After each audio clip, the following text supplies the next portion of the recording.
विष्णुपादाय कृष्णपृष्ठाय भूतले श्रीमते भक्तिवेदांत स्वामिनिति नामिने नमस्ते सारस्वते देवे गौरवाणी प्रचारिणे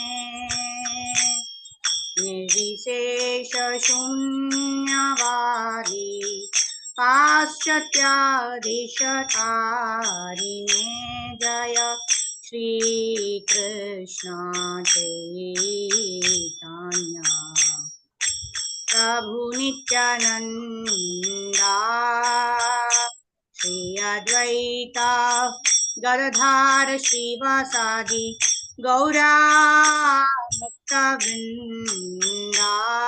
जय श्री कृष्ण चैतन्य प्रभु नित्यानंदा श्री अद्वैता गदाधर श्रीवासादि गौरा भक्तवृंदा हरे कृष्णा कृष्ण कृष्ण हरे हरे हरे राम राम राम हरे हरे हरे कृष्णा कृष्ण कृष्ण हरे हरे हरे राम राम राम हरे हरे हरे कृष्ण कृष्ण कृष्ण हरे हरे हरे राम राम राम हरे हरे हरे कृष्ण कृष्ण कृष्ण हरे हरे हरे राम राम राम हरे हरे जय प्रभुपदा जय प्रभुपदा जय प्रभुपदा जय प्रभुपदा जय जय गुरुदेव जय गुरुदेव जय श्रीला गुरुदेव निताय गौर हरि बोल हरि बोल हरि बोल हरि बोल। विराम संकीर्तन की जय। जगत गुरु श्रील प्रभुपाद श्री गुरुदेव की जय। Hare Krishna. So we welcome all of you for our spiritual frequency session. So we have our guest Shivram Prabhu who's joined us. We also have Prabhu. So request Ashish Prabhu to take over to give a brief introduction of Shivram Prabhu. He does not need an introduction, but nevertheless, for new joiners, we will speak something. Hare Krishna. Dandavat Pranam.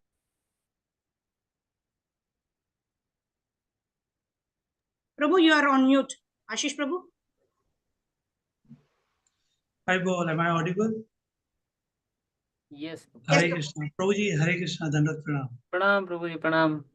So it's our great pleasure to have today Shivram Prabhuji, the king of Kirtan. You would have seen him, you would have heard him in YouTube channels. Okay, he's like all the Vaishnava songs and Harinam Kirtan. Last time also I had shared a few links of his and everyone liked it. So he's a personality who can really speak on this particular topic, calling the Lord with the heart, because whenever he's singing with the heart, and whatever is the time, whatever is the circumstances, we just get attracted to his voice.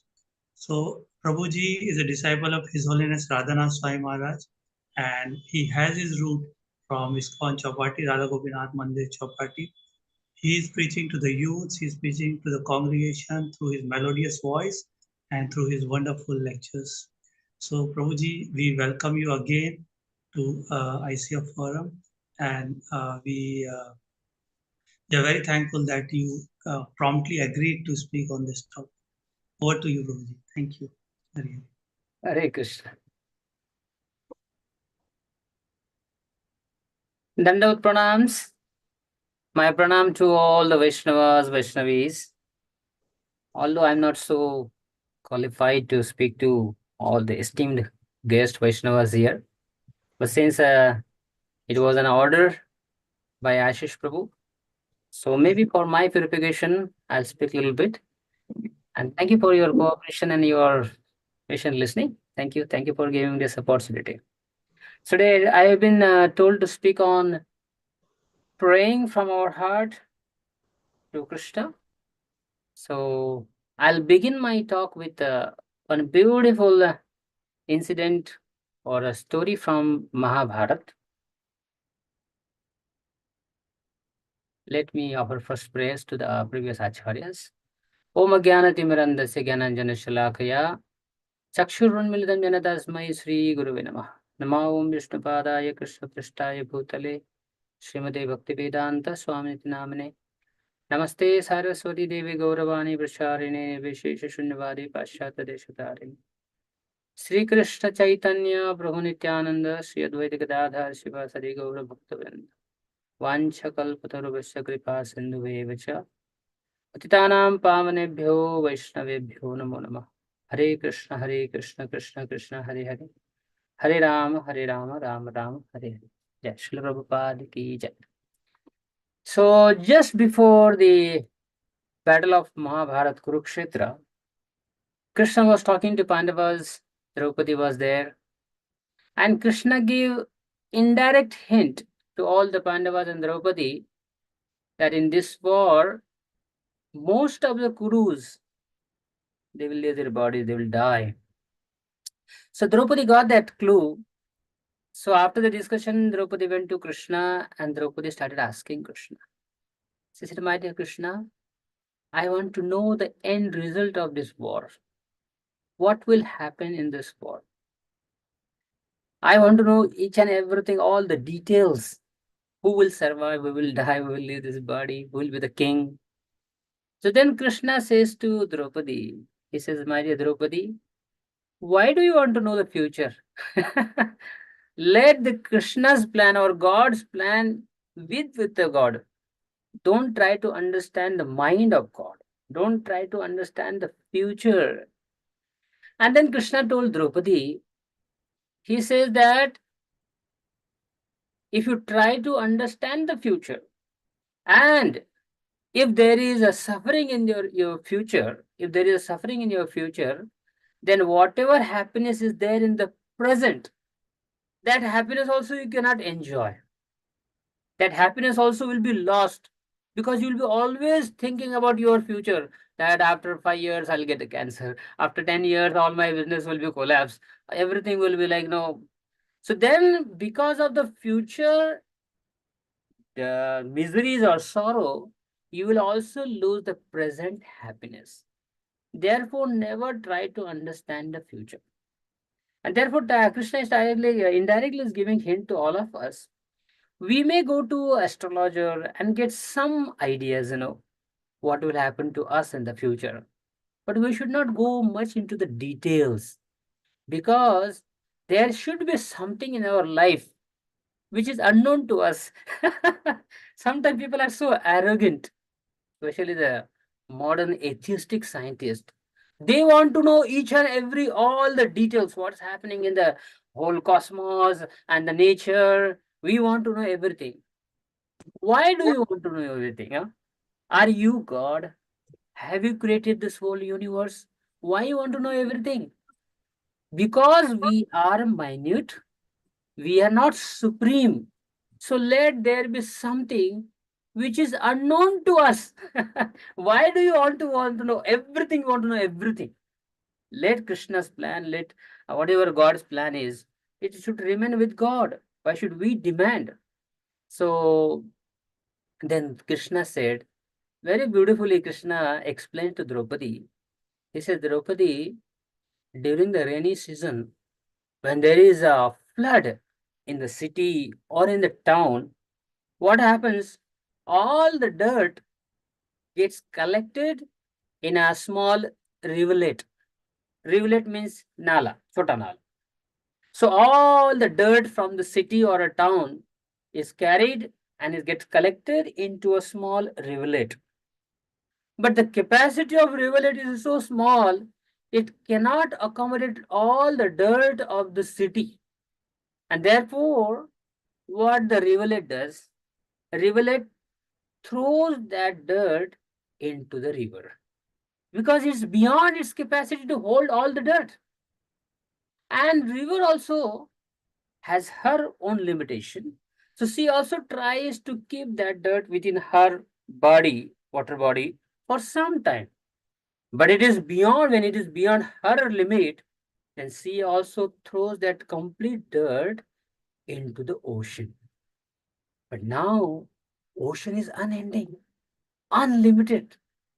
Only ocean can accommodate all the dirt and everything. So similarly, very beautiful point Krishna narrates to Draupadi. He says that the living entities are tiny, minute, and therefore, whatever is our capacity, we should only accept some suffering or a happiness according to our limitation. Sometimes what a living entity does, they try to take a role of a god. Sometimes we want to be a leader of the whole community, leader of the whole country, leader of the whole cosmos. But we cannot accommodate, we cannot fathom, we cannot just hold everyone's pains and suffering in our mind, in our heart. Therefore, only God, only He can accommodate everyone's suffering. So sometimes, uh, parents get worried. My son is not following my instruction. He's not listening to me. Why did my daughter, she just ran away with some boy? What wrong did I do? Don't worry, my dear sir. You just do your responsibility. Whatever Krishna has given some responsibility to us, try your best and then leave the rest to Krishna. Because we are not the supreme controller. We are not given birth or we have not created the whole world. We don't even know the karmas of our own offsprings or children. The daughter's karma we don't know. Son's karma we don't know. So therefore, we must be worried about our future of our children, but we cannot do much beyond. No, we cannot interfere anyone's karma. So therefore, Krishna told Draupadi, let this, whatever is will happen in the future, let that plan with be me only. Don't try to understand. So then Draupadi said, no, no, no, Krishna. I want to know. So she was insisting. She was forceful. No. Then Krishna said, okay, I'll tell you. Listen. Then Krishna said, apart from your 5 husbands, everyone will die in this battlefield. And she said, including Abhimanyu, including my 5 sons? Krishna says, yes. They will all die. Now Draupadi started crying. And then she said, Krishna, I don't want this war. We don't even want 5 villages. Forget about the five. Oh, forget about the Indraprastha Hastinapur. We don't even want 5 villages. We will just sit under the tree and we'll continue our life. I want my children. I want my great grandchildren. I want my whole family. And then Krishna told Draupadi, as he said that I already told you, don't try to understand the future. Let the God's plan remain with God. So then one day passed. Then Draupadi, she was firm with her decision that she didn't want the war. So finally, the next day, when Krishna again met Draupadi, then Draupadi said, Krishna asked her, so what is your final conclusion? What is your decision? She said, no, I don't want this war. Then Krishna said, fine. Because God is a supreme well-wisher of everyone. He never forces anyone. He never takes away anyone's minute free will or a freedom.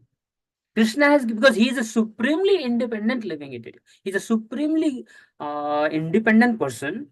And being the part and parcel of Krishna, we are also independent, but our independence is very minute, very small.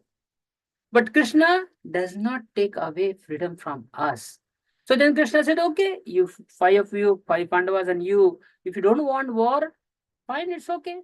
And then Krishna says to Draupadi, very beautiful point. Please listen. This is the main point.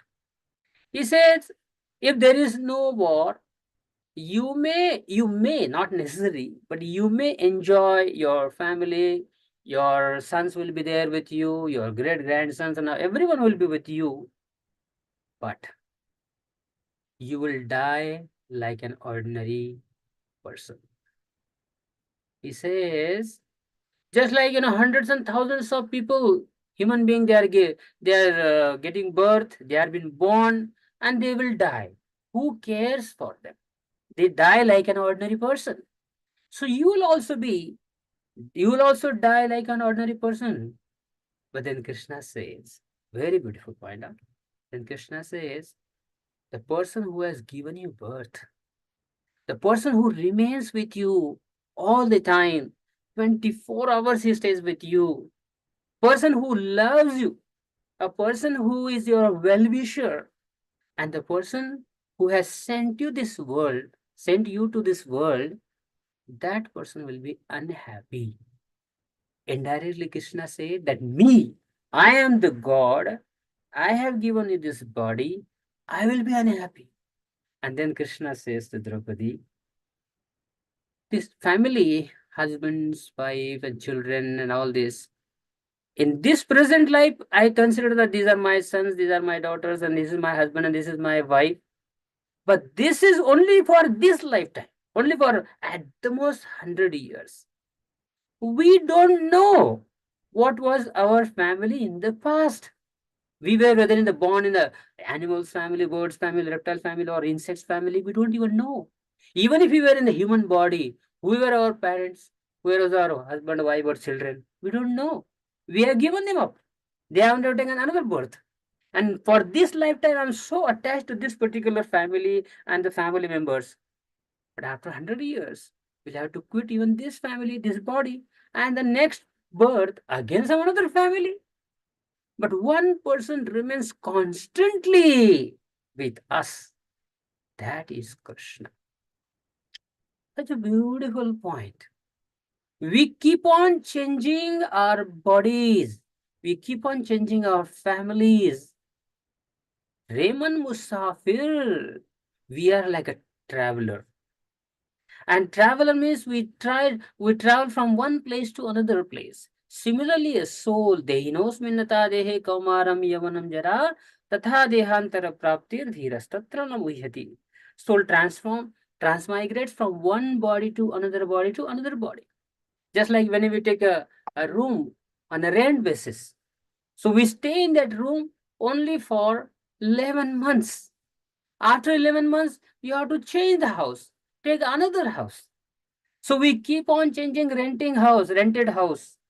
But there is one house, permanent house, that is in the Golok Vrindavan. So then Krishna says, my relationship with you is eternal. Your relationship with all these family members and this is temporary for short time period of time, short period. But now please listen.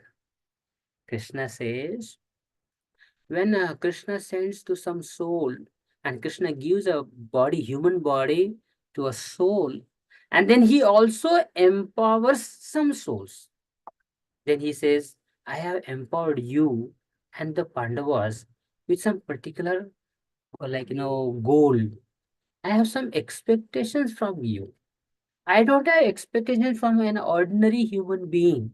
If some person is dying on the street, who cares? If a beggar lies and dies on the street, who cares?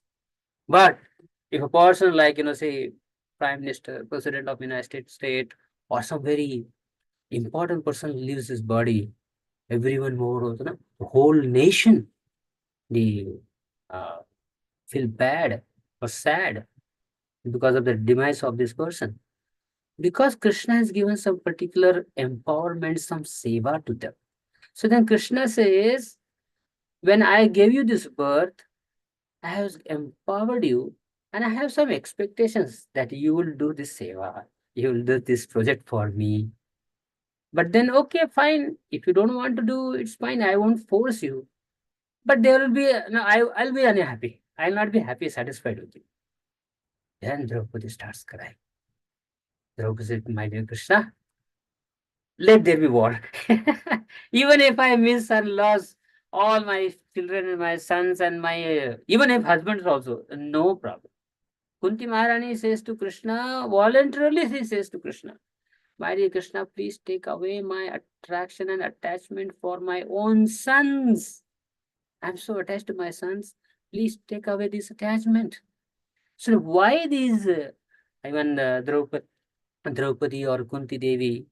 Because God, our eternal relationship is with Krishna. Our everything is actually for Krishna. But because when you want to go to the spiritual world, how will you go to the spiritual world? So this vehicle, this body, is useful for traveling to the Golok Vrindavan. And all our family members, our relatives, our neighbors, our colleagues, whoever is there, because they are supporting, because of their help, I am comfortable in this life.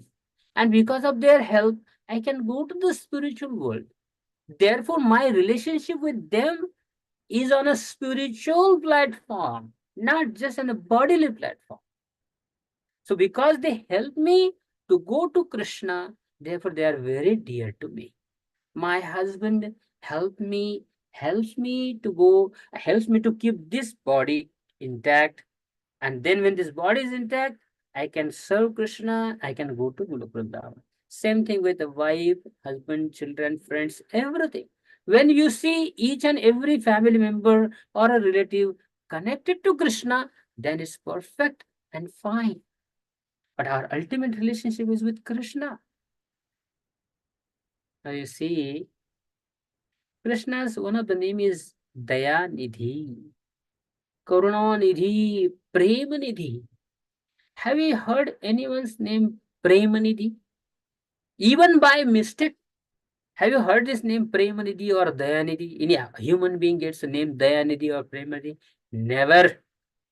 Because to get this name is ocean of love, ocean of mercy, ocean of karuna.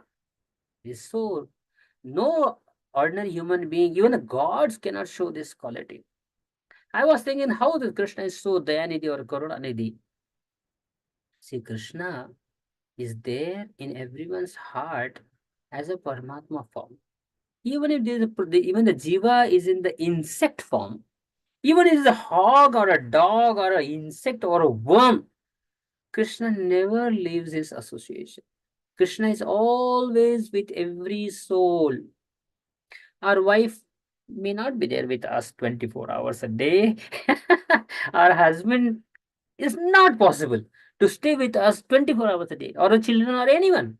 But there is one person who stays with us every single moment, 24 hours a day. That is Paramatma, and that is his love for Krishna, and that is his love for a jiva. How does he show his love to the soul? Aha. Suppose, like, Krishna or a Paramatma is situated in someone's heart, suppose in an elephant's heart, or an insect's heart, or a worm's heart. Then now Krishna makes us sure as a Paramatma, he makes us sure. Now this body or this person, he needs some food. Immediately there is an arrangement for food. Krishna's material energy or Prakriti, she makes us arrangement for a food. Now this animal needs water. There is supply of water. Now this animal needs a partner, he or a she. Immediately that arrangement is there. So Krishna is so kind.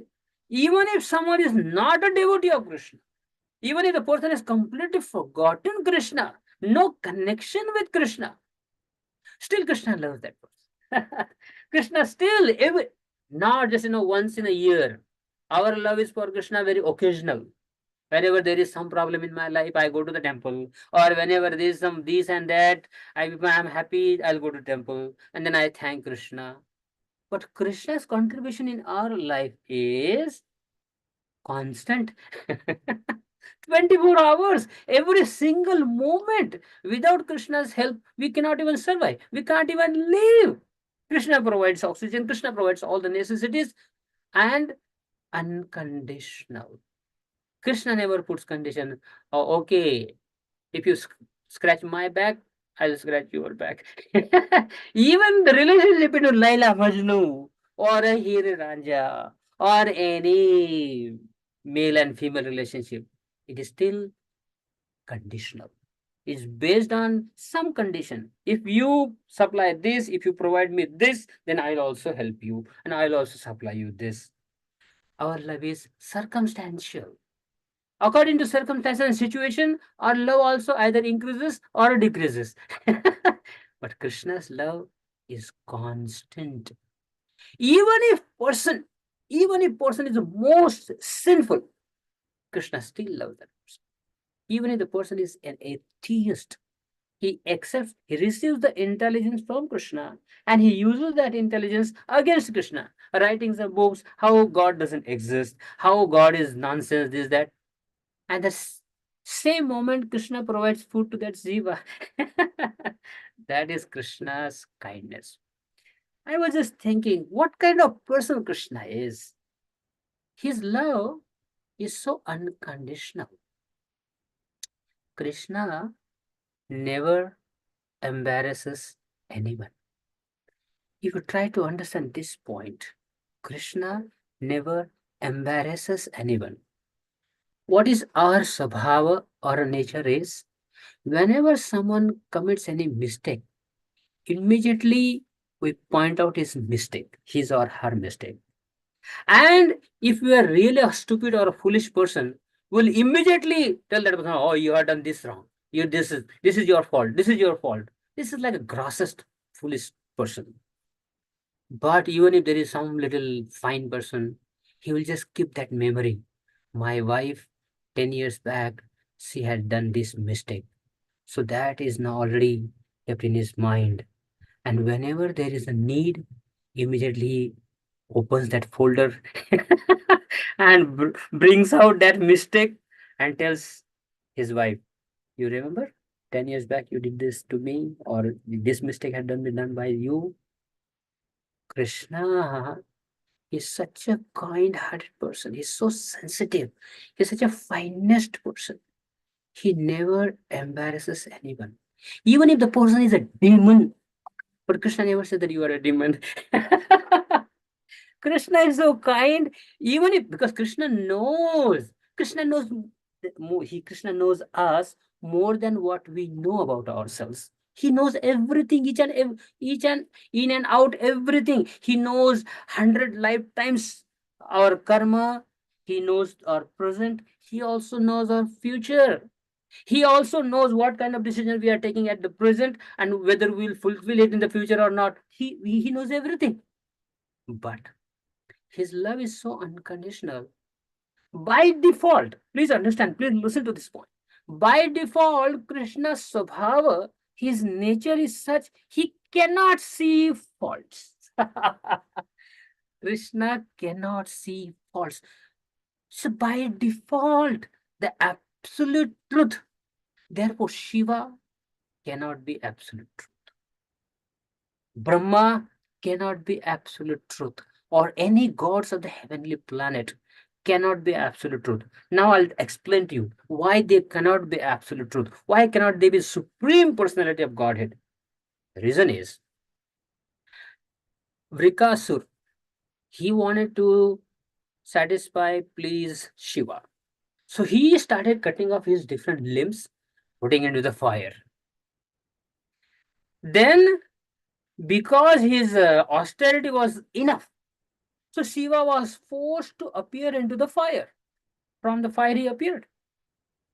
That means all these gods, Brahma, Shiva, other gods, They will award you according to your penances, austerities, your sadhana. If a person has not done his sadhana or austerity or tapasya or any spiritual tapasya, they will reward you according to your capacity or according to whatever penances you have done. Krishna's love is not dependent on how much you have done. Krishna gives you unconditionally. You don't even have to. Just like that mercy, compare, what is that? Causeless mercy. This is applicable only in Krishna's case. Only in Krishna's case. So other people, they have to see faults. If someone doesn't see fault, they cannot discriminate. Discrimination means seeing faults. But Krishna never discriminates. How much bhakti you have performed, how much penances you have done, no problem. There is a costless mercy from my side. So Krishna never embarrasses anyone. Krishna never threatens anyone. Please understand this point. Krishna never threatens anyone means, suppose like, please understand this point. Suppose there is one person, very hard working person, and from his ancestor there was no like a house or money, property. So this person worked very hard, and then he built his house, then he grew his business, and then he became very rich. Then this person makes sure that all his family members, his sons, his wife, his grandchildren, they must remember that this house has been built by my hard work. This property, this business has been grown by my hard work. He indirectly again and again makes sure that everyone knows this point. Everyone remembers this, that he is the person who has done the hard work. What is Krishna's nature? He never boasts. He never says that. See, Krishna created 24 elements. All this Srishti, Prakriti, is been created by Krishna. But then Brahmaji simply assembled. He has just done assembling of the 24 elements. Brahmaji does not create the earth, water, fire, ether. It's already been created by Krishna. It's only assembled by Brahmaji. And then Krishna gives the whole credit to Brahmaji. He says, Brahma, you will be known, you will be famous as creator throughout the world. And if you see, and if you read the Puranas, Shiva Purana and other Puranas, apart from Bhagavatam, you will rarely see Krishna's name in any scriptures. Only in Srimad Bhagavatam you will find Krishna is the supreme personality of Godhead. And in Bhagavad Gita, Krishna has been shown as a supreme personality of Godhead.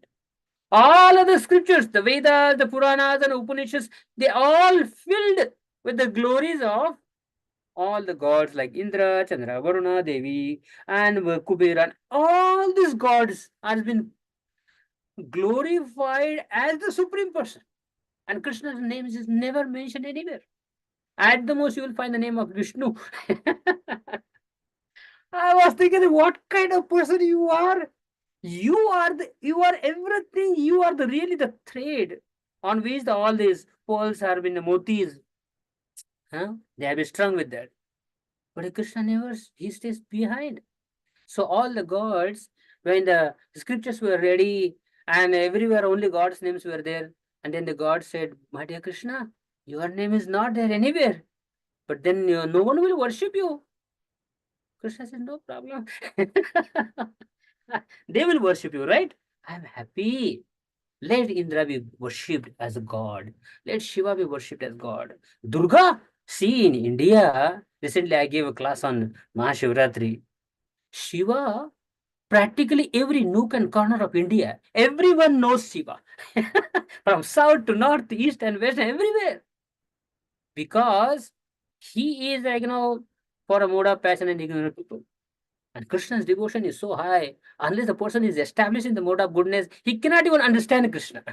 Forget about the practicing. Because Krishna's bhakti needs commitment, dedication, and some consistency. But in Shivas and other gods' devotion, there is no need of consistency. Occasionally you can do. There are no rules, regulations, no four regulatory principles, nothing. So it's so easy to worship Shiva and other gods. But then Krishna says, absolutely no problem. Even if no one worships me, fine. When you find that there is some devotee who really loves from his heart, just like Prabhuji gave me this title, then send them to me. So I was thinking that Krishna never feels threatened by anyone. It's not that if Shiva becomes too popular, then Krishna, whole world will go to Shiva. The whole world going to go to Devi, Parvati, Durga, and Indra. No one will worship me. And then my position as a supreme personality of Godhead, maybe I'll have to quit this. Krishna never feels insecurity. And he doesn't even threaten anyone. Everyone feels so comfortable in Krishna's association. He's such a person. He loves everyone unconditionally. Because he's absolute truth, his love also absolute.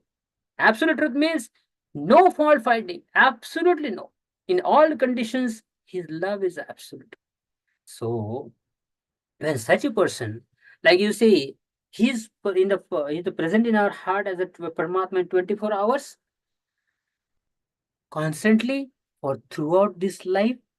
And after quitting this life, we lose all our family members and friends and colleagues and everything in the Indian nation. Everyone will be, no, we'll lose everyone.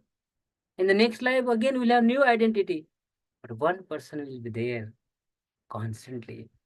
That is Krishna. There are many people in our country. They're very nice, patriotic. And it's very good. One should feel proud of being a patriotic. But the patriotism is also has a limitation. What is the limitation of patriotism? This is my country. All these people belong to my country. I must serve them. This is the limitation of patriotism. A person who is an Indian patriotic, he will never serve people who are next to our country, Pakistan or any other country. So patriotism has a limitation. Above patriotism, it's a social service. Because in social service, there is a you can include people from other countries also. But the social service also has a limitation. You know what? They are only limited to human beings. They don't serve animals. I know one institute. That institute, Saturday, Sunday, they will go for fishing. They will collect hundreds and thousands of fishes and then they will distribute it to the poor people. They want to do some seva. But then you are feeding some living entities, but on the cost of hundreds and thousands of death. Recently in our Mumbai, they have inaugurated this bridge, Atal Bihari Bridge, and both the sides there is a noise barriers erected on the both the side of the bridge, noise barriers. And there one lady, she is driving the car and she is very proudly she's speaking, see, we have the noise barriers on this bridge. And she said, now because we don't want to disturb these creatures, those who are fishes and other aquatics in the ocean, we don't want to disturb them by our noise like horns and other things, so they should not get disturbed. Therefore there are nicely uh, noise barriers erected. I was thinking these people are such a rascal. On one hand you have noise barriers, and immediately after you get down from the bridge, then there are hotels on the seashore. They will serve you seafood. What is seafood? All different types of fishes and all this that. So you don't want to disturb them by your noise or by their horn. But immediately after getting down your car, you want to eat whole everything, whatever comes. So this is social service. So what? Vasudeva Kutumbakam. One who loves Krishna, Krishna says, Mamai Vansho Jiva Loke, Jiva Bhuta Sanatana. Not only human being, not only Hindus, not only Indians, not only one human beings, even the insects and worms and trees and plants, they are also my part and parcel. This is the highest and the best philosophy. Everything somewhere they melts down or collapses because their devotion, their surrender, their dedication is only to particular community or only to few people. Here is Vasudhaiva Kutumbakam. This love, when someone becomes a devotee of Krishna, he becomes a real well-wisher of all the society. So we'll find that Krishna, he's the real well-wisher. Therefore, real prayers means if you really want to bring it from your heart, with your heart, then it should be only for Krishna. So then someone may ask the question, if Krishna is so compassionate, he's so merciful, then why there is so much suffering in this? This is a very common question. People ask this question. Krishna is so kind, is supremely merciful, he never sees fault in anyone's, he has unlimited compassion. Then why there is so much suffering in this world? First point is, please listen. The fish's nature is, the fish can stay comfortably and very happily in the water. Isn't it? If you take the fish out of the water, and the fish will die. But one person felt that milk is higher than water. This poor fish, she's been staying in the water, but I will provide her a nice A2 Indian cow milk. Let me place this fish from the water. Instead of water, I should place her into the milk. So what will happen? This person is want to do some seva. He wants to give more comforts and more facilities to the fish, providing milk. But if you place the fish into the milk, the fish will die. But the fish wants, she doesn't want to be in the milk. She doesn't want to be in the water. She wants to be in the milk. Now, so similarly, in this world, all of us living entities, we are so much attracted by these material pleasures, sense gratification, sense enjoyment. And we feel like, Krishna's pleasure or Krishna's service, Krishna's happiness is like a simple water. What's the great thing in that? Loving, serving Krishna, going to the Krishna's temple, offering incense and this and that. It's like, staying in the water.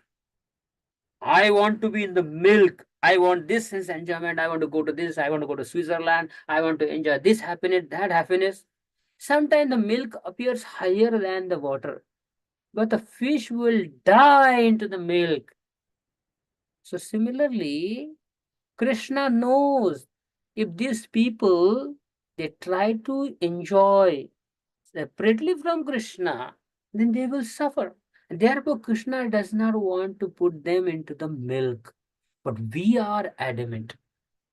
So, because we are separately from Krishna, therefore we are away from Krishna. We want to independently enjoy from Krishna. Therefore, there is so much of suffering.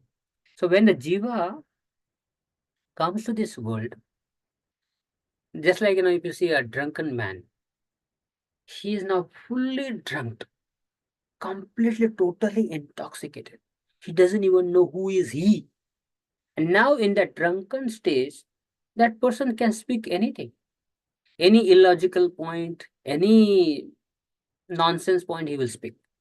So nobody takes that word seriously. Because in a drunken stage, person can cross any limit. So similar, just like Krishna gives the example in Bhagavad Gita, just like a cow is eating the grass. So she doesn't even know what is the limit. She has been eating the grass within that fencing, or that which belongs to her master. But then after some time, Another person's land starts, and she doesn't even know that my master's land is over, finished. Now I'm entering into another's land. She will not understand. She just kept on grazing, grazing, grazing. So similarly, we also have independence. We also been given some rules and regulations in the Shastra. But because of the ignorance, we don't even know when we cross our limit and we enter into the sinful zone.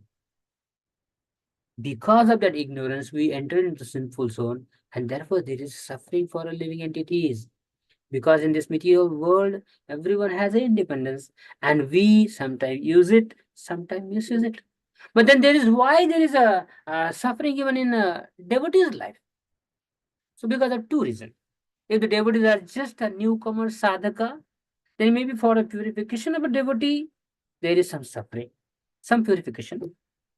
Or if the devotee is like Pandavas, like Bali Maharaj, then it is not because of this sinful activities. It's because Krishna wants to glorify such a soul. And therefore, there is suffering for jiva. Now, if you see, calling Krishna with the heart, their intense prayers, if you see the case of example of Brajavasis, how much they loved Krishna. Actually, our journeys from going to from sadhaka to advanced devotee to a stage where we can remember Krishna constantly. Now, Krishna's love for us is absolute and constant. Similarly, we should also raise our consciousness, increase our dedication, our commitment, our consistency in such a way that we also reach to the platform of those Brajavasis who are 100% all the time simply remembering Krishna. Just like in one time in Gopi, she went to the Jamuna for fetching water from Jamuna. She took a pot, she went to Jamuna. She went in the morning, and in the evening, she came back from Jamuna, and there was no water in the pot. So all the family members were asking her, "Where did you go?" She said, "I went to Jamuna." "Why did you go? What for?" "I went there for bringing some water." "And where is the water?" "There was no water in the pot." Because she went to the Jamuna, but she was constantly remembering Krishna. She forgot whether it is the Jamuna, whether I am a Gopi or whoever I. She even forgot herself. She forgot to even take the water from Jamuna. And somehow or other, by Yoga Maya's potency, she came back in the evening with the empty pot. So this madness is really expected from all of us. There was one in Nandagaon, one newly married Gopi, she arrived. She was just like, one day before she came, and she was just newly married. So somebody told her. So when she came to Nandagaon, and next day morning, Krishna was just about to go for pasturing grounds along with his cows and the cowherd boyfriends. So her in-laws, especially mother-in-law and a sister-in-law, they warned her, "We are going to see Krishna, but you will not come." So they closed the door, said, "You are not allowed." So then we see Gopi. She had heard so much about Krishna. He's so beautiful. He's so kind. He's such a handsome, he's such a cute person. He's so merciful. So she also had that longing desire to see Krishna. But then she was not allowed. But her desire was so intense. Now please listen. Around maybe 8 o'clock in the morning, when Krishna was just about to leave Nandagaon for going to the pasturing grounds, all the Gopas, Gopis, Nanda Baba, Yashoda Mai, they were all crying and then embracing Krishna, and they shedding tears, and they were doing so many. Some people were Brahmanas were offering prayers to Krishna, and then Gopis were with love and affection. They were looking at Krishna. Krishna was only constantly remembering that one Gopi. The Gopi which had just come arrived in Nandagaon, and she has been locked into the house. He's just remembering her. So somehow in pretext of getting his calf from the village, Krishna, he did one trick. He just twisted the tail of a calf. He just twisted the tail of a calf, and the calf, as a trained calf, that calf went exactly at the entrance of that gopi's house. So then, in pretext to bring her that back, Krishna also followed that calf. And there was a little gap within that, window. The window was a little open. So Krishna went there in front of that house, and Krishna stood in a threefold bending form, and he started playing his flute. Now this gopi who was staying within the house, inside the house, she saw from that gap, little gap was there. She saw Krishna, and she became mad by seeing Krishna's beauty. And Krishna started playing his flute. That sound went within the heart and captured her heart. And that Gopi's heart came out of her body. Krishna took that heart and went to the pasturing grounds. Now, this poor girl, she was no more in Nandagaon. She was just following Krishna. Wherever Krishna was going, she was also following her and following him. So after some time, mother-in-law and the sister-in-law, they came back and they saw already she had lost her heart. She had become mad for Krishna. They said, "You never saw Krishna. I mean, how did it happen?" Then somehow somebody told them that, oh, Krishna had come to this house. They said, "Oh my God, everything is finished now." So then they wanted to bring her back to her consciousness. What they did? The mother-in-law, she brought a pot filled with mustard seeds, and then she gave it to her. And she said, "Now start churning this mustard seed." She gave a pot and also rod. Start churning this. Oh, sorry. I forgot. They gave her a butter pot or a curd pot, and they told her, "Now start churning this butter." So now, because she was always constantly remembering Krishna, she took, by mistake, she took another pot. She took a mustard seed pot, and she started churning it, and a mustard seed, and it make a loud noise. So immediately, mother-in-law came and she started shouting her, "What are you doing? I told you to make another churn this butter, and now you are churning this mustard seed pot." And finally, they gave her a small baby. So she was carrying the baby in her arms. They also gave her a big rope. So she also carried that rope on another shoulder. And then they gave her a pot, water pot. Now go to the well and fetch water from there and bring here. She was completely captured, enamored, charmed by Krishna's beauty. She was no more in the house, but somehow or other, she reached to the well.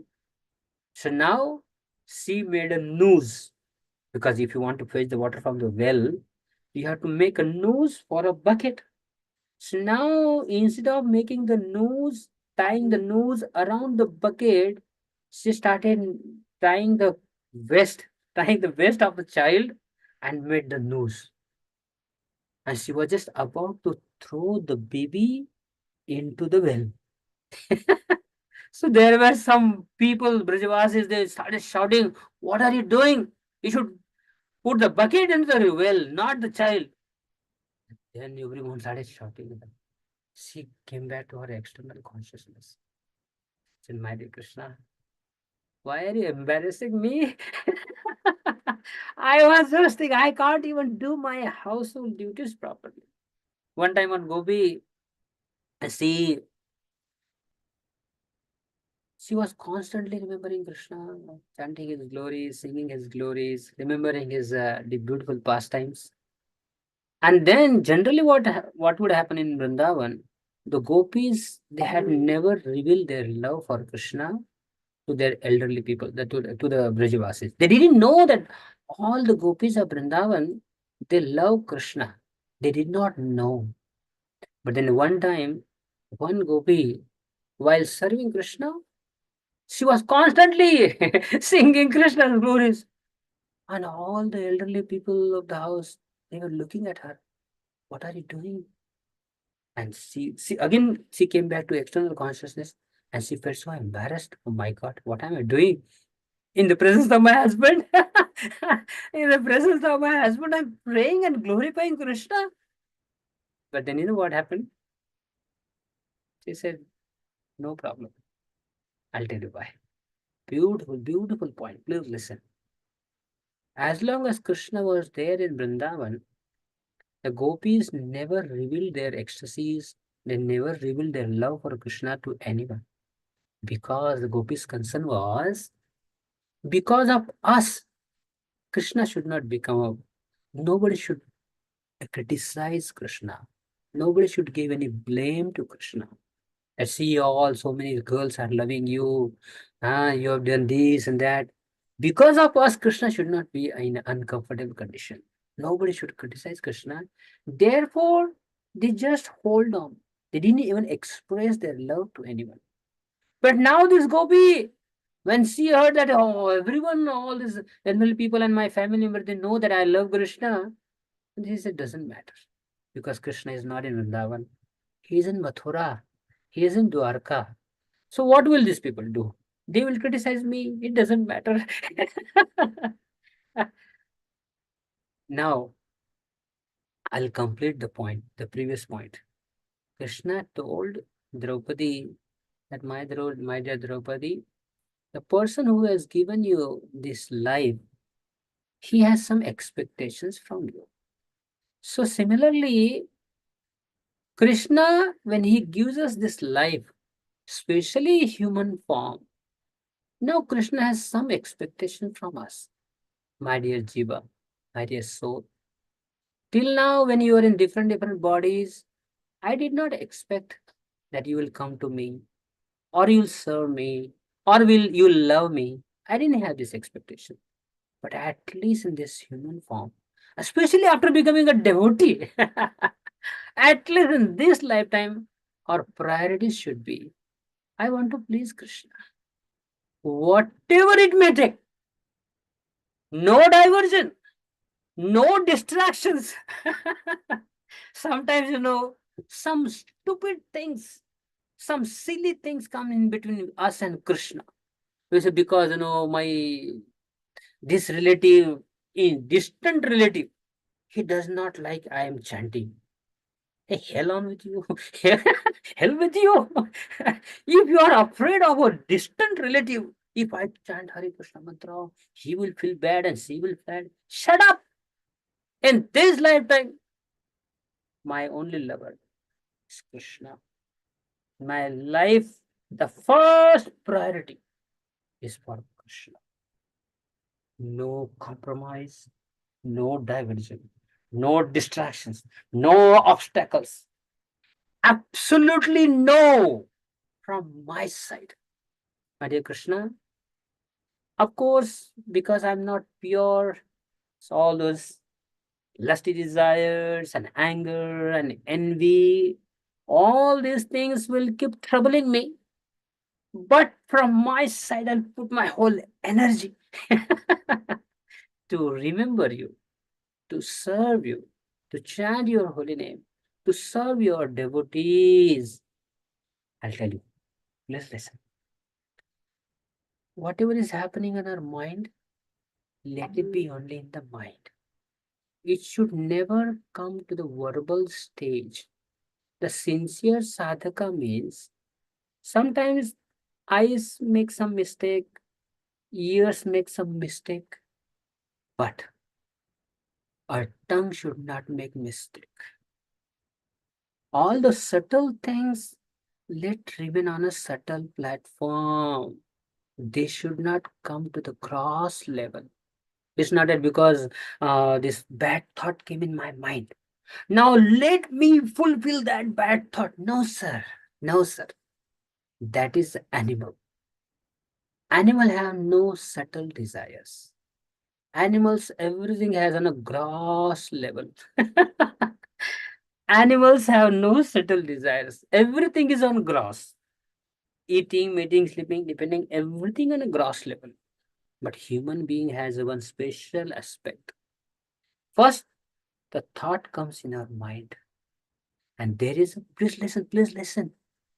There is a choice for us. There is also some gap, some distance between the subtle desires and the gross desires. When the subtle desires arrive in our mind, only an intelligent person, only a determined person will stop those subtle desires on a subtle level. If those subtle desires are coming to our gross level, that means we are not intelligent. That means we are not determined people. One time, one person asked question to Prabhupada. He said, Prabhupada, I'm not able to give up this, I'm not able to give up that, and this and that. And Prabhupada said, you are like an animal. One must try our best. One must try our best. So what should we do? We should expose ourselves always. We should be always in a gross association of devotees. Because mind troubles us when we are alone. So therefore, I'm just giving you practical tips. Whenever some desires are coming, go, run towards the temple. Run towards the devotees association. Run towards Krishna's service. Do some service for Krishna. Read proper books and take association of some advanced Vaishnavas. Immediately those desires are subdued. Because these are all momentarily attacks. All this I'm talking about is voices. They're all momentarily attacks. That is not our nature. That is not eternal. So, therefore, whenever these momentarily attacks are there, we should immediately take shelter of devotees, holy name, temple, Gita, Bhagavad, Krishna's deity form. They are so powerful. Krishna is so kind. He has appeared in these 4 5, like holy place, holy name, holy devotees, deities. Immediately we should go into the presence of these 5 things. And then it becomes little easier to forget and to minimize the attack of these desires. So, sincere devotee means, now please listen. My 5 paisa or 1 rupee realization, not thousand of crores. Krishna, he loves a sadhaka more than a pure devotee. You may say that, Prabhu, you are speaking wrong. You are speaking nonsense. Pure devotees are more dear to Krishna than the sadhaka. He says, no. I'll tell you how. For a pure advanced devotee, remembering Krishna is very natural. Chanting Krishna's holy name is very natural. Reading Bhagavad, always constantly remembering Krishna is very natural for them. But for a sadhaka, they have to put so much of efforts. Constantly, they have to struggle. They have to fight with their mind's desires. They have to fight with so many worldly things. And while struggling, while fighting with his mind, while struggling, while going through all the suffering of this world, and still this jiva is trying to remember Krishna.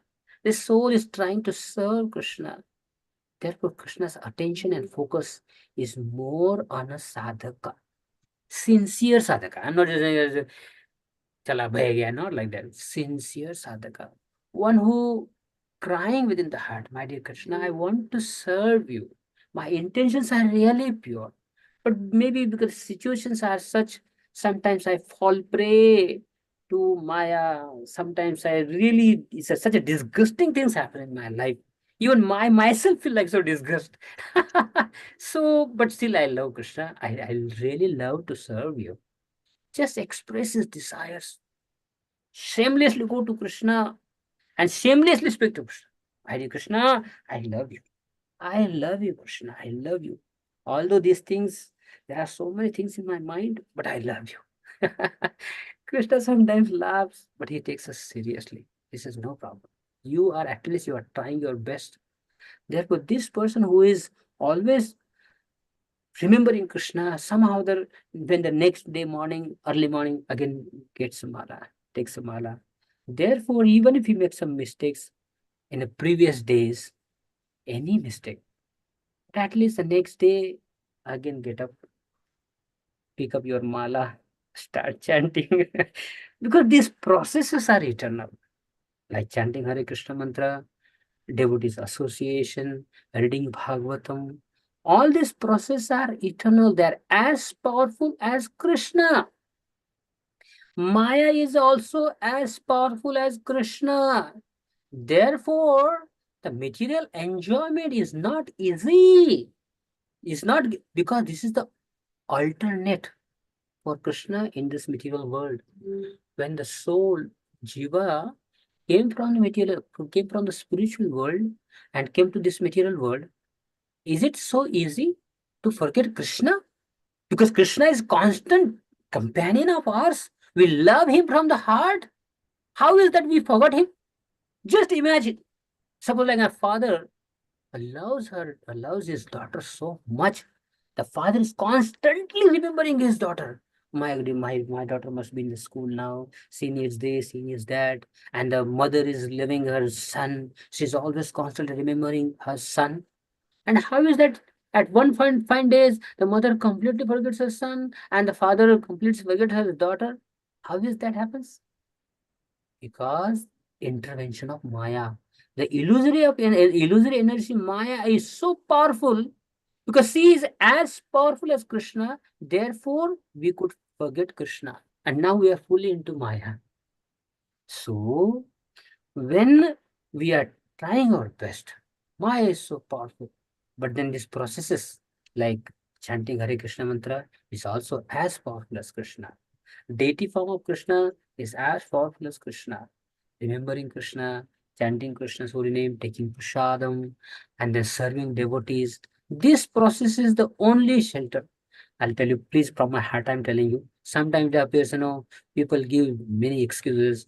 Oh, there is a Rahu period, and there is a Shani period, and there are so many grahas, and this and that. I have so many problems. Let me complete all this first.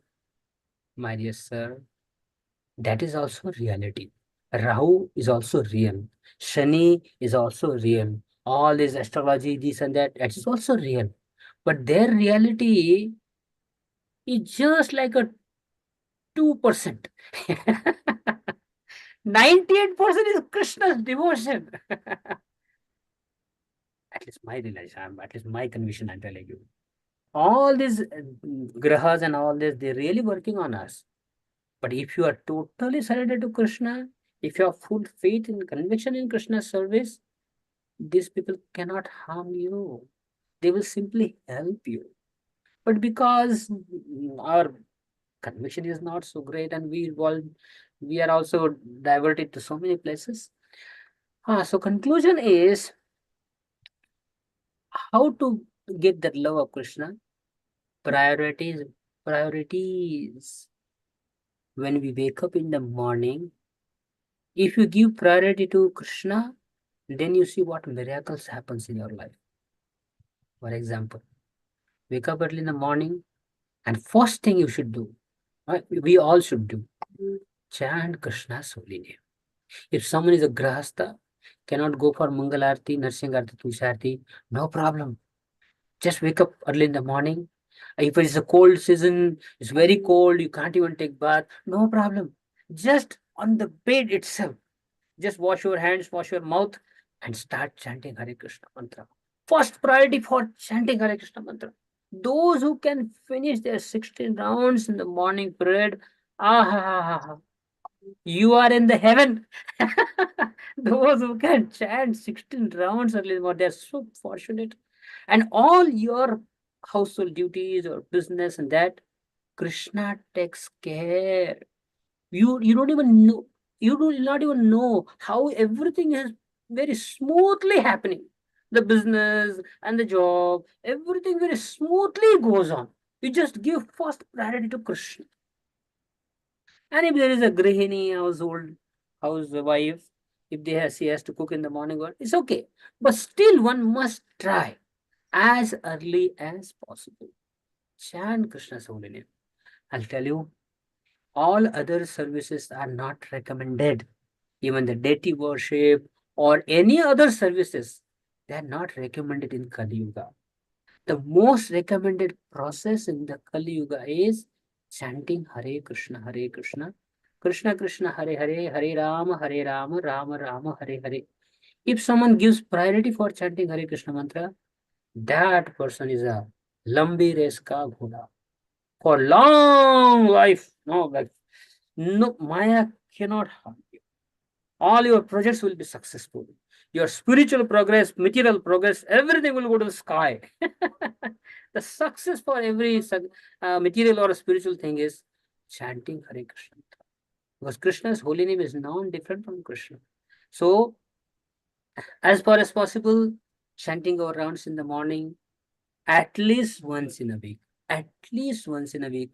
Go to the association of devotees. Even if you say that, oh Prabhuji, those devotees are not advanced devotees. You show your sincerity to Krishna. Hare Krishna, I need association. If some devotees have, I'm going to the little detail. If some devotees have some faults, that is between devotee and Krishna. We should not see faults in devotees. We should not criticize devotees. We should not quarrel with devotees. We should not fight with devotees. A advanced Vaishnava is never, ever argue with anyone, especially with the devotees.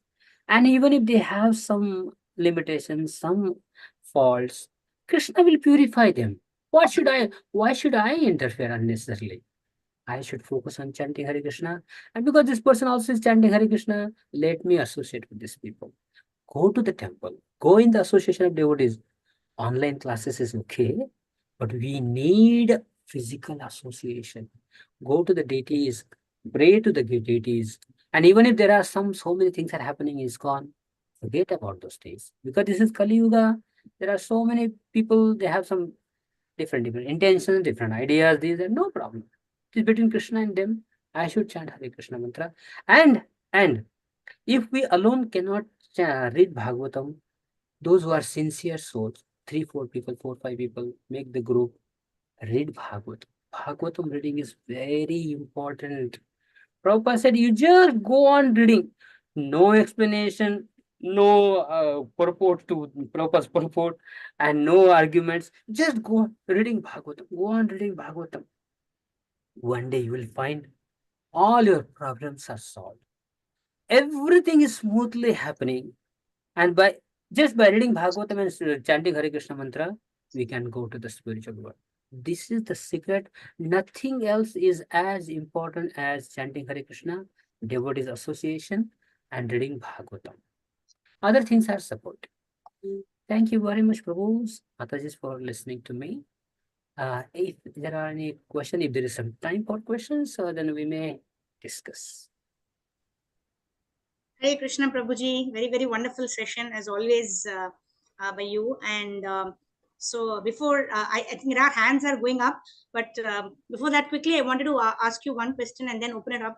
Prabhuji, you expressed about how Krishna is the most munificent, the most magnanimous. In 9 days from now, Krishna is going to incarnate in his most munificent incarnation as Chaitanya Mahaprabhu. So how can we be Gauranga conscious? How can we utilize this 9 days to like his guys Gaur Gopal Prabhu says, for 21 days, whatever you practice, it will become a habit. So in that way, if you can just give us some tips, how we can become Gauranga conscious 24 hours of the day for the next 9 days, so that we access the mercy of Gauranga Mahaprabhu and remain Gauranga conscious the rest of our life. Please, can you help us? Thank you, Mataji. Thank you. Thank you. So, beautiful question. The answer is, Gaurang Mahaprabhu, what did he do? And how he will be pleased with us? So, by his own example, he showed he was constantly, when he was traveling throughout South India or any part of India, he was only chanting Hare Krishna mantra. Of course, he also built temples by giving instruction to the Goswamis. It's not as some people say that Chaitanya Mahaprabhu did not build any temple. Yes, sir, he did. He built a temple. But he gave this instruction to the Goswamis, Rupa Goswami, Sanatana Goswami, and others. But in his personal life, he was only constantly chanting Hare Krishna mantra. And if you see his behavior, he was so sensitive. He was so finest. He never offended any devotee. He always gave priority, and he's dealing with this devotee like, he never embarrasses anyone, or always giving inspiration, encouragement to all the devotees, and told them to just simply chant Hare Krishna mantra, chant Hare Krishna mantra. So similarly, now this 9 days to come, or whatever days are remaining, we can read Chaitanya Bhagavat, Chaitanya Charitamrita, and especially Chaitanya Charitamrita. Prabhupada personally, he gave commentary on Chaitanya Charitamrita. So we can read Chaitanya Charitamrita, and if it is possible, we can increase the rounds. If we are daily chanting 16 rounds, one thing is for sure. Even if we cannot do anything, if we cannot give donation, charity, we can't give lecture, we cannot take part in management, or we cannot do anything. We are a stupid fool, number one. We are incapable, no capacity, anything. But complete your 16 rounds. That's the only expectation from us. And if you can, after completing your 16 rounds, if you can do all these big things, that's well and good. Very nice. But at least 16 rounds of Hare Krishna mantra. And Radhanath Maharaj, His Holy Radhanath Maharaj, he always, if you hear his classes, you will find one theme is constant. Trinadapi Sunichana Taroriva Sahishuna Amanina Manadana Kirtaniya Sada Hare. That means never see faults in others, never fight, quarrel, or just being a servant of the servant of the servant of the servant. I'll tell you this quality. Within 2 minutes, I'll explain. All these skills, talents, and whatever we have, it is because of our karma. But humility, gratitude, being submissive, that is our own desire, our own surrender. If someone is beautiful singer, a beautiful manager, very expert manager, very expert eloquent speaker, that is not his greatness. Because of the previous karma, that person is carrying those qualities Krishna has given them. But in this lifetime, if a person is humble, sincere, always want to serve, that gratitude and humility, that is his voluntarily willingness to serve Krishna, that will please Krishna more. So I'll repeat the point. If someone is an expert singer, it's very good. If someone is an expert manager, it's very good. If someone is eloquent speaker, that is nice. But that will not please Krishna as much as you show humility and gratitude towards Krishna, what we have got. So the secret is we may utilize all our skills and talents in total, skill and talents and our nature in Krishna service. But the most important, our free will, is to become humble and surrender unto the devotee's feet. If you show that, that will really please Gauranga. Hare Krishna. Thank you so much, Prabhuji. Okay, so Sharavanan Gandhi Prabhu, would you like to unmute and ask your question? Hare Krishna Prabhu, Dhanat Pranam Prabhu. Pranam Prabhu, Pranam Prabhu. Prabhu, you said that Krishna, he loves even the sinful person. Yes, Yes, Prabhu. yes. Then why the Krishna is giving also the suffering from others, even the devotees or any other human people? Why is getting the sufferings? That is also Then part of our. That is also how part of Krishna's more nature. how Hmm. so how will overcome it, Prabhu? How to That overcome it? suffering, Yes, yes. overcome it, yeah. Very good. Just like why do we get the suffering? Because we don't want to follow the system. And how to get the happiness? Again, start following the system. For example, we came from the spiritual world to this material world because we envied Krishna. We didn't accept the authority. We didn't want to be with his devotees. We didn't want to follow anything in the spiritual world. I wanted to be an independent master. I wanted to enjoy separately from Krishna. This is the cause of our suffering. That's why we came to this world. The solution is exactly reverse.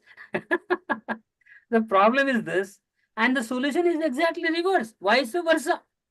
Again, start doing the same thing. Here in this world also, just start loving devotees, start loving Krishna. Come to the process. Accept chanting Hare Krishna mantra. Uh, One time, one person asked the question to Prabhupada. He said, Swamiji, why people, there is so much suffering in this world, and how these people will become again free from all the suffering? Prabhupada said, uh, let them come to Krishna. Let them come to Krishna, all suffering will go away. So similar, this process is absolute. When the soul, sorry. When the people will come to this, so accept the Krishna consciousness processes, and simply by chanting, please listen, Prabhuji, simply by chanting Hare Krishna mantra, person becomes free from all the sinful reactions of millions of lifetimes. And immediately, once that sinful reactions are over, then all auspiciousness arrives in someone's life. People don't understand this. People say that, no, don't tell me this chanting Hare Krishna mantra. Give me some practical tips. How will I become happy? You shut up, you stupid. The reason is why you are suffering because of your sinful karmas. And how will you get free from all the sinful karmas? By chanting Hare Krishna mantra. Once you finish your sinful karmas, then all the auspiciousness will arrive in your life and you'll become happy. So therefore, just introduce them to Krishna. Whenever I give Bhagavad Katha, recently I gave Katha in Ranchi. There were 7,000 people in the Pandal, and I openly said, some people said, Prabhuji, we eat non-veg, we eat this and we drink and this and that. I said, no problem. You eat with one hand, you eat non-veg, with another hand, you start chanting Hare Krishna. And just chant Hare Krishna mantra, and all your auspices will begin. So similarly for devotees also, we'll have to wait for some time. But if you surrender to Krishna, we don't even know how Krishna solves all our problems which are coming in the future. We don't even know all the big boulders and mountainous things which are there hindering, causing hindrance in our spiritual path. Krishna has already removed them. Therefore, you'll find the devotee's life is so smooth because Krishna has already removed all these problems. We don't, without our knowledge. Krishna never says that, all your, according to your previous life, you have to suffer, you have to die, but I removed all your future problems. Krishna never tells us, but it's the fact. Krishna removes everything when we become a sincere devotee of Krishna. Hare Krishna, Prabhu. Thank you, Prabhu. One more question, Prabhu. Sorry, take Hare time. Krishna. Prabhu will come back to you. The second question. No, Even I have a second question. Second round. Okay, Shilpa no Mataji, problem. would you like to go ahead? Hare Krishna, Prabhuji. Thank you so much. Pranam. Prabhuji, my question is, in the beginning, you narrated a story where Draupadi said that I don't want my sons to die, so I don't want the war to happen. Then Krishna said, okay, it will not happen, but I'll be unhappy if the war doesn't happen, is why Draupadi agrees for the war. And same thing happened during the Kurukshetra, where Arjun didn't want to fight, but Krishna told him that you must fight. Now, in our life, in practical life, while we are chanting, doing bhakti in our capacity as sadhakas that we are struggling to, how do we understand when does Krishna want us to fight, or when does in our relationships, or how do we practically understand his message, Prabhuji? Nice Hare question. Krishna.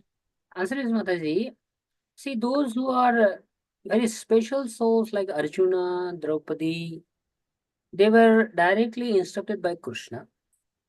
In our life also, Krishna is directly interfering in our life through his scriptures and through his devotees. Especially the advanced devotees, those who have no material motives, no selfish motives. When such people speak, actually these are Krishna's words. We can easily make out. See, those who are some motivated around, they have some agendas within their mind, may not speak directly, but there are like Prabhupada and many acharyas, Prabhupada disciples. When they speak unbiased. They speak direct Krishna's words. So whenever advanced devotees like Prabhupada and his followers, when they give some instructions or speak to us, we should consider that this is Krishna's desire. Otherwise, how will you come to? Just like people many times they have their experience. Whenever there is some problems, but they just keep on reading Bhagavatam and the purports of Srila Prabhupada. And then most of the people say that I had some question, I had some problems, but then simply by going through the purports of Srila Prabhupada, I understood everything. So, I'll tell you, especially Prabhupada is been empowered by Krishna to such an extent. Prabhupada said, my purports are for the coming next 10,000 years. So, Prabhupada's purports are so beautiful and so practical. Anyone, just like, if some person has any disease or any problem in his body, go to the doctor and doctor gives some medicine, the pills. The patient may not understand what the pills, how the medicine will work in his body, but simply by taking that medicine will work. So similarly, there are many things in our life. It's not necessary that everything Krishna should personally come and tell us, but by devotees association, Prabhupada's purports, and chanting Hare Krishna mantra, Krishna. Now I'll tell you one very important point. Krishna is so kind. Simply by coming to Krishna consciousness, within 6 months, the person becomes so intelligent. I was thinking that how is this possible? This person had no idea, no qualification, nothing. But simply by chanting Hare Krishna mantra, reading Bhagavatam, that person becomes so uh, into, intelligent. He can understand the person. No one can cheat a devotee because Krishna gives such a practical intelligence to anyone, and Krishna keeps the devotee protected. So similarly, whatever we know, whatever is our future thing, Krishna within your heart, if a person is sincere, within our heart, Krishna will keep guiding through the devotees, also scriptures. Just be with the in the association of devotees, and Krishna will reveal everything. Yes. Hare Krishna, Prabhu. Thank you, Prabhuji. Suma Mataji, please unmute. Hare Krishna Mataji. Hare Krishna Prabhuji, to have your grateful to have your association, Prabhuji. Pranam. Prabhuji, should a devotee really pray to the Lord to bless him with all the good things, Prabhuji, like, required for the spiritual growth? Or should he just practice the sadhana bhakti? What should he do, Prabhuji? Ideally, I'm telling you, ideally, when you go in front of the deities, very happy and smiling face, that will please Krishna so much. Because generally, whenever anyone comes to God, they will come with some list, I want this, I have this desire, I have this desire, always crying and this and that. But when a devotee, a sincere devotee goes in front of Krishna, he or she simply folds hands with Krishna in front of Krishna and says, my dear Krishna, how can I serve you? This is the only question a devotee asks Krishna. My dear Krishna, how can I serve you? How will I please you?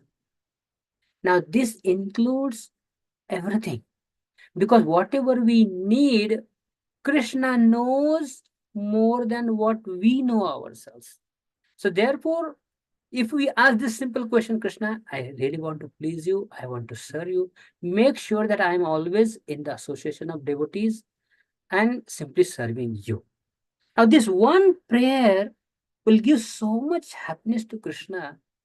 I'll give you one example. Suppose there is one mother. She has 4 kids, and 3 kids are like, that, what do you call it?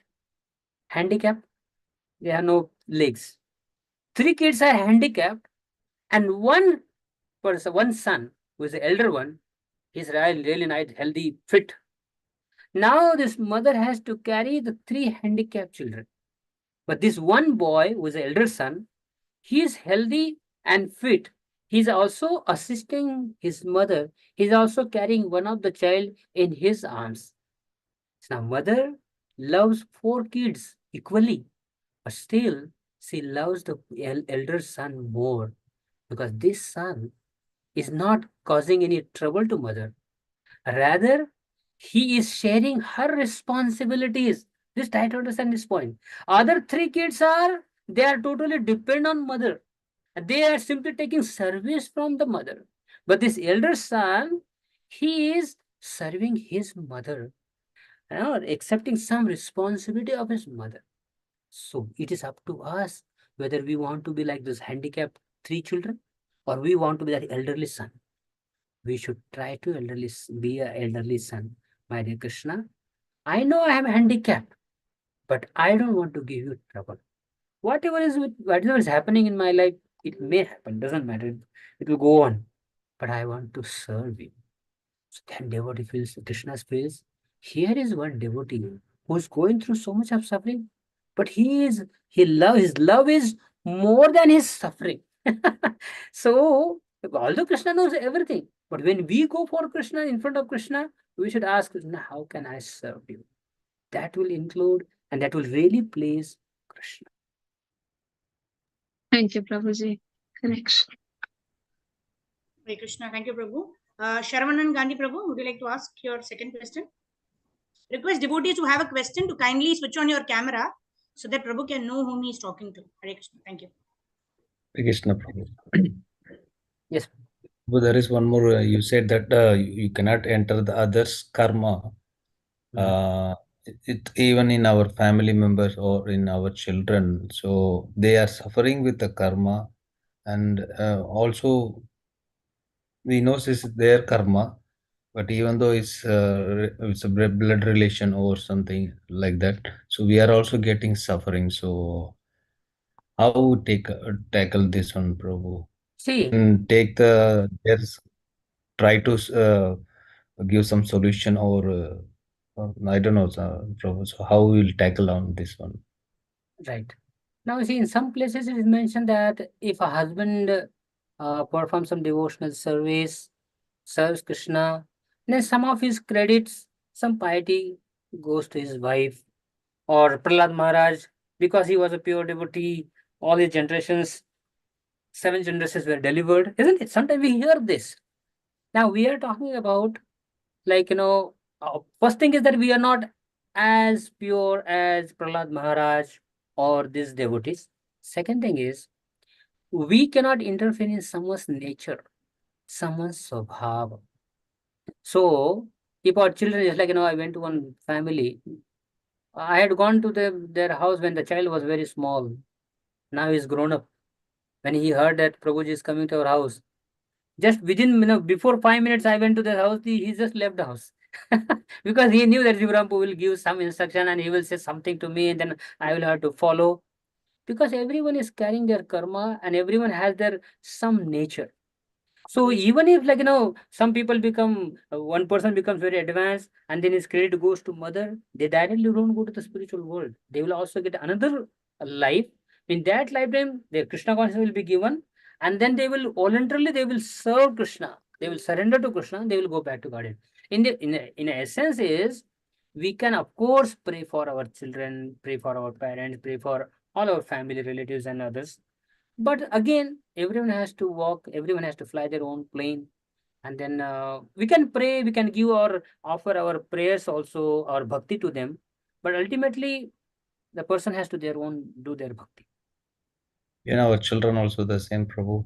Even if they are not, they are not in bhakti, they are not in a Krishna consciousness, but they are doing the wrong thing. So it because of their karmas. So how? Yes, we can interfere to some extent, like, just give them Hare Krishna mantra, not force them.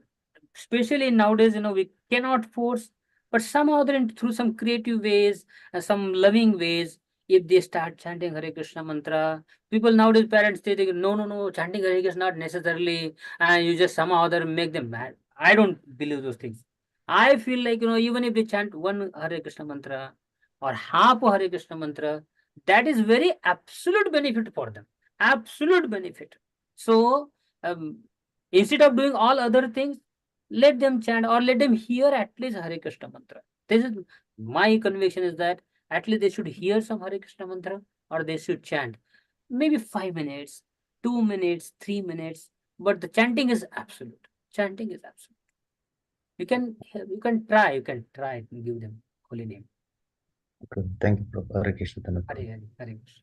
Thank you so much, Prabhu. Prabhu, a related question is, parents can chant more Hare Krishna Mahamantra, like beyond their 16 rounds, they can chant for their children if they don't not chanting, will that help the children, Prabhu? If we chant Hare Krishna Mahamantra for the children or the relatives? Yeah, to some extent, yeah, it will help. Yes, yes, yes. It will help. Also, Prabhu, I heard that some of one devotees told me that when you chanting for whatever you are chanting, you are giving to the Krishna for Krishna. Okay, so this all the benefits, whatever are making the chanting, this benefit can I give it to my children like that, Prabhu? The benefits, all the benefits, it will work. Or Yes, Prabhu. Yes, Prabhu. It will work. instead of giving to Krishna, so whatever the benefits you give to my children's like that, it will work Yes, out. Krishna is a person, and Krishna knows your sincerity. And because, see, sometimes, some person departs, some person leaves the body, and then they say, please pray for the departed soul. So when we pray, so many people praying for that soul, naturally to help that soul. Because so many devotees are pleased, and because they are pleased, therefore they are offering prayers for this soul. So someone is like, when a prime minister says, don't hang him, and the prime minister says, don't hang him, then sometimes the Supreme Court also, president, when the president says, don't hang him, even sometimes the Supreme Court also changes their decision. So similarly, a very powerful Vaishnavis, when they are praying on a behalf of some departed soul, even Yamraj and Yamdutas, they also consider that point. So when we pray for our children, it will surely help to some extent to our children also. Okay, bro. Thank you, bro. No problem. Thank you Thanks. so much, Prabhu. Thank you, Meenakshi Mataji. Mataji, go ahead. Hare Krishna, Prabhuji. What a wonderful class, Prabhuji. Thank you so much for your blessings through this association, Prabhuji. Prabhuji, my question is, when Krishna is the Supreme Personality of Godhead, why do the many Puranas praise the other Brahma as the creator and confuse us the conditioned souls? Because it took us 40 years really to realize Krishna, and even now we are facing challenges in our bhakti. And wouldn't have been our bhakti more simpler had we got only Krishna as God to worship? Partially, I already mentioned in my class, but I'll now give elaborate answer. See, when Krishna sends us to this material world, now even today, if you see Kali Yuga people, most of the people, more than 95% people are in the mode of passion and ignorance. So if you directly give them Krishna, they can never digest. Just like in a Kali Yuga people, they can never digest pure ghee. Because it's a pure, they have lost that appetite now to digest pure ghee. So similarly, perform devotional service requires mode of goodness. So now people will not follow that. They want their sinful desire. They are already into the bad habits. Therefore, Krishna has all these gods. Now you fulfill their desires, no problem. Just like a owner of a company, he is not all the time with the staff members or servants or some workers. Worker asks 10 rupees. So the owner of the house, the owner of the company will come and give 10 rupees. He has allotted people, manager, general manager, CEOs and all. You please take care of this, their necessities. And if you find a person really qualified, capable, loves me, please send them to me. So therefore, Krishna, most of the time, he has created this material world, but he has no expectation from material world. These all people will fulfill their desires, gratify their senses. So therefore, all these gods, please take care of their sense gratification. And if someone is sincere, doesn't want anything, they want to serve me, please send them to me. And now, if you really want to serve, if someone wants to love Shiva or worship Shiva, then there has to be some facilities. So therefore, Shiva Purana and other Puranas, there Shiva has been shown as a supreme person. In some other Puranas, other god has been shown as supreme person, so that the worshipper will get the conviction that I am serving the greatest person. No one is better than, like Yamaduta, they said, no one is greater, higher authority than Yamaraj. So similarly, these Puranas are simply for comforts of these worshippers. They should be happy that I am serving the best person. Therefore, Narad Muni told Vasudev, forget about all the 17 Puranas and Upanishads and Vedas. He told Vasudev, Forget these literatures. You are only given the earth. What is that? Dharma, Artha, Kama, and Moksha. You are not given the pure devotion to Krishna. Now you compile Srimad Bhagavatam, where only Krishna, nothing else. Now that Srimad Bhagavatam will give satisfaction to the heart. So therefore, all our literature, I read many Puranas. Because just like when I gave class for Shiva Mahashivratri, I was going through the Shiva Puran. I'll tell you, when I was reading, I was thinking like, I was entering into the forest and all the thorny bushes are pricking me. All the thorns are pricking my body because it is not comfortable. It is so complicated, not only complicated, sometimes this person has been God and such a stories that we can never understand. Therefore, Srimad Bhagavatam is so simple, so pure, so direct. But then this conditioned soul, they require those complications. Therefore, Krishna says, okay, no problem.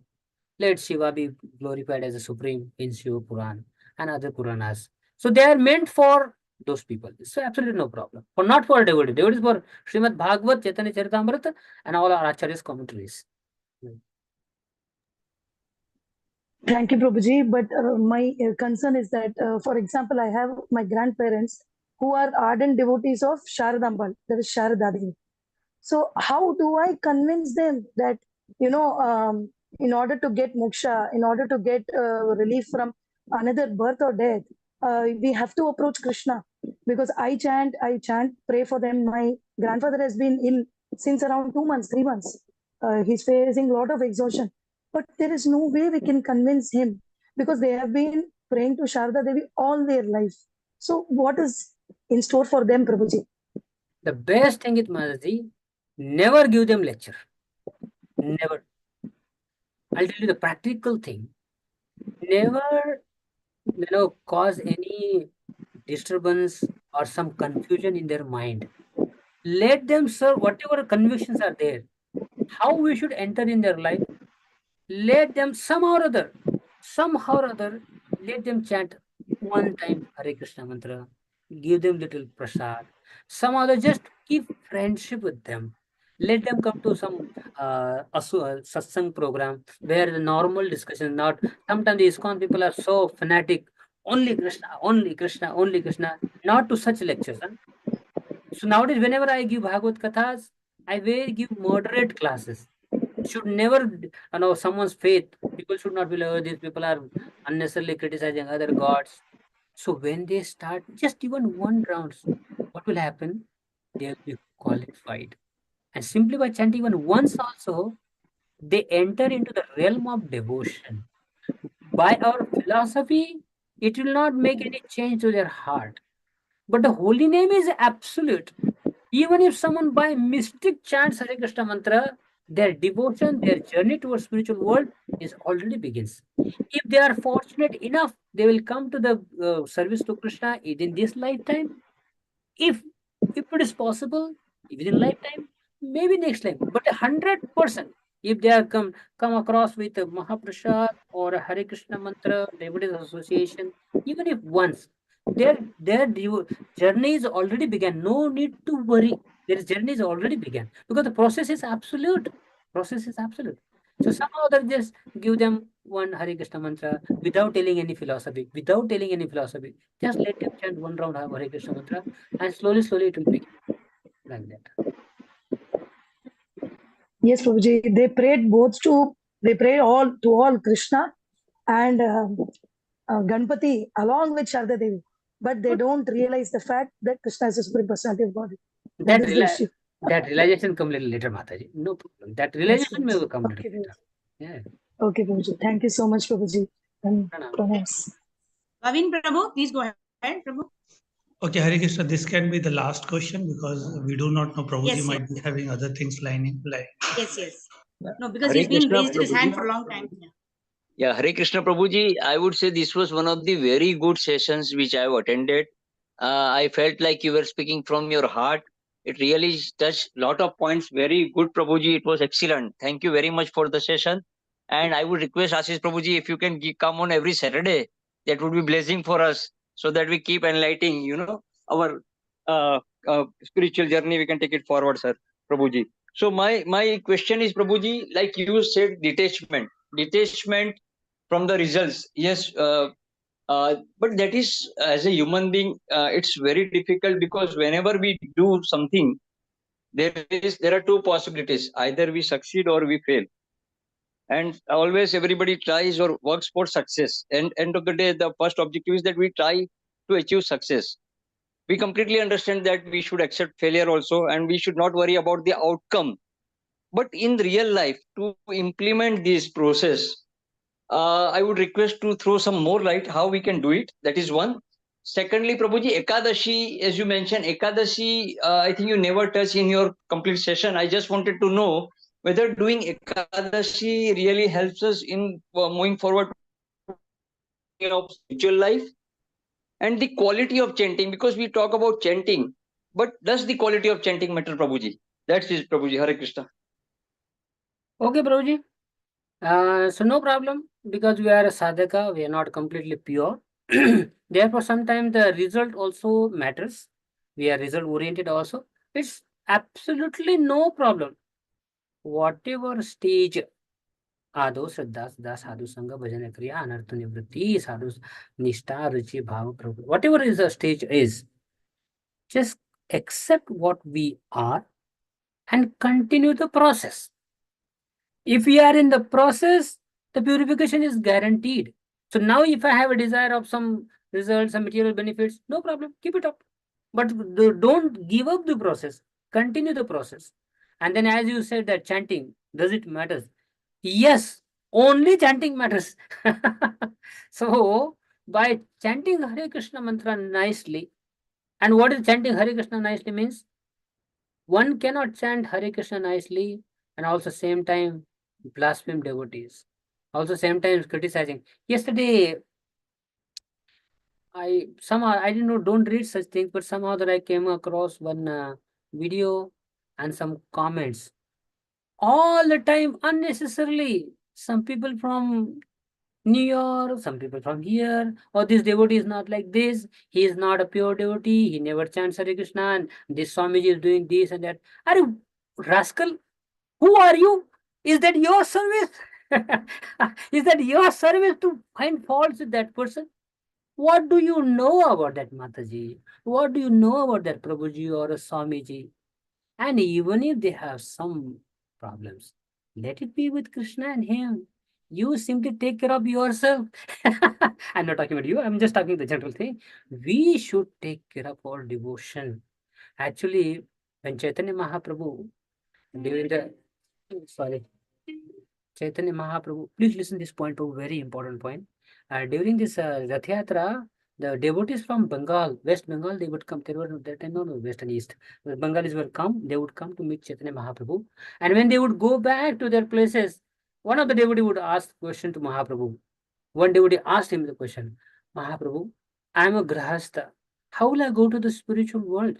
You know what did Mahaprabhu say? Mahaprabhu said only two things. One is you simply chant Hare Krishna mantra, and second is don't offend the devotees. Mahaprabhu, you read Chaitanya Charitamrita, clearly you will find only two things Mahaprabhu said. You chant Hare Krishna mantra, which includes everything. Whatever you want to do, that includes Hare Krishna includes everything. And second is don't offend the devotees.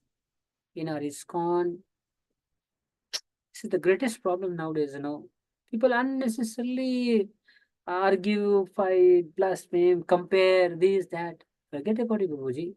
Chant Hare Krishna mantra and then don't offend the devotees. As for regarding his Ekadashi, this is a special benefit, bonus, extra mercy of Krishna. And this is the only recommended process, which is tapasya, austerity for Kali Yuga. Sachi Mata, she asked Chaitanya Mahaprabhu.